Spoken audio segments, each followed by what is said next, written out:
আহা প্রবাসী ভাই, কষ্টর জীবন। আজকে একটা প্রবাসীর ভিডিও দেখে, প্রবাসীর ভাইয়ের একটা ফেসবুকে নিউজ দেখে আমার দিলটা যেন নেড়া দিয়েছে, আমার অন্তরের মধ্যে যেন কেমন একটা আঘাত দিয়েছে, আমার যেন কেমন একটা দুঃখ লেগেছে। আমি খুব দুঃখিত।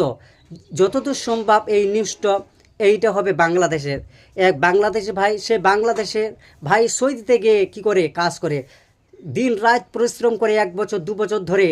কিছুদিন পর ছোটো ভাই ফোন করে, ভাই আমাকে একটা সাইকেল কিনে দাও, একটা বাইক কিনে দাও। সেই ভাই না খেয়ে তাকে একটা সাইকেল বাইক কিনে দেয়। ছোট বোনটা বলে, ভাই আমি তো মাধ্যমিক উচ্চ মাধ্যমিক মেট্রিক পরীক্ষা দিলাম, আমাকে কানের দুল নাকের ফুল এগুলো কিনে দেয়, এগুলো কিনে দেয়। দেওয়ার পরে মা বলে বেটা তুমি আমাকে কিছু সংসারে টাকা পয়সা দাও।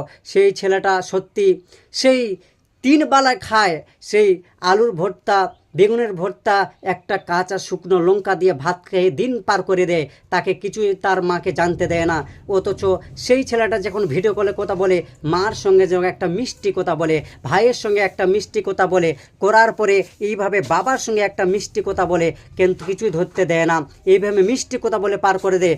আসলে কিন্তু ছেলেটা 3 বারে যে খায় আলুর ভর্তা, বেগুনের ভর্তা, এইভাবে কাঁচা লঙ্কা মরিচ দিয়ে সে খায়, ধরতে দেয় না। আহা প্রবাসীর জীবন কঠিন জীবন।